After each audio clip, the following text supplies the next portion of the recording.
All right, here's another couple examples of taking a derivative with partial derivatives here.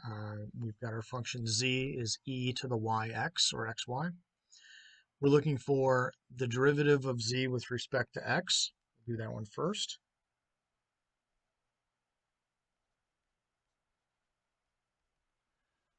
So the derivative of e to the u is e to the u du. So here our u equals xy, and our du, well, I guess du dx is going to equal just y. So derivative of e to the xy is e to the xy times the derivative of that with respect to x, which is just another y.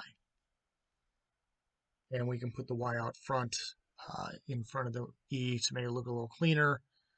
Doesn't really matter. But that's what our derivative with respect to x will be. Our derivative with respect to y will be very similar. Our u is the same, but our du with respect to y is just x. So this is going to be x e to the xy. All right, so this next one has, it's looking for the derivative with respect to x and evaluated at a point, and then the derivative, the partial derivative with respect to y, evaluated at the same point. The point is 2, negative 2. So first of all, let's find the derivative with respect to x. Actually, let's just rewrite this here. Xy times x minus y to the negative 1 power. It'll make it a little easier for us. We can use the quotient rule, but I typically prefer to pull the denominator up top and make a product rule. It goes a little quicker for me. Choose your poison. I don't care. All right, so the y is just a constant, recall. So the first is xy times the derivative of the second, which is negative 1, comes down. We have x minus y to the negative 2. And then the derivative of the interior with respect to x is just 1. It's 1 minus 0 if you prefer. And then we're going to add that to the second, which is x minus y to the negative 1, times the derivative of xy with respect to x, and that's just y. And now we can just plug in the numbers like this, but I'm going to make it a little cleaner, I hope.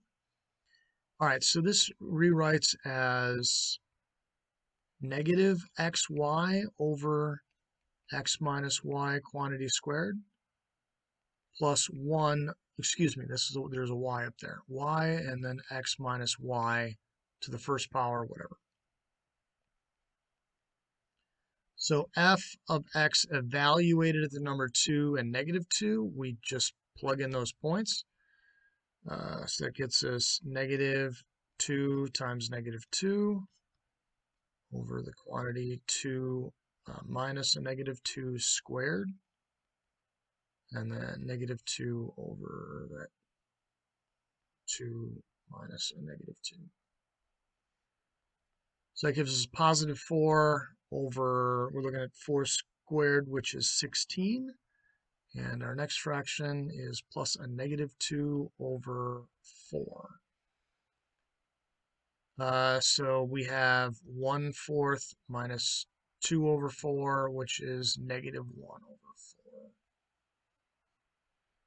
4. And let's do the other one.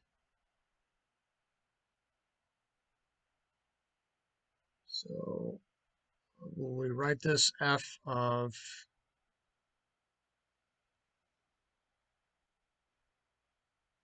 xy and then x minus y to the negative 1.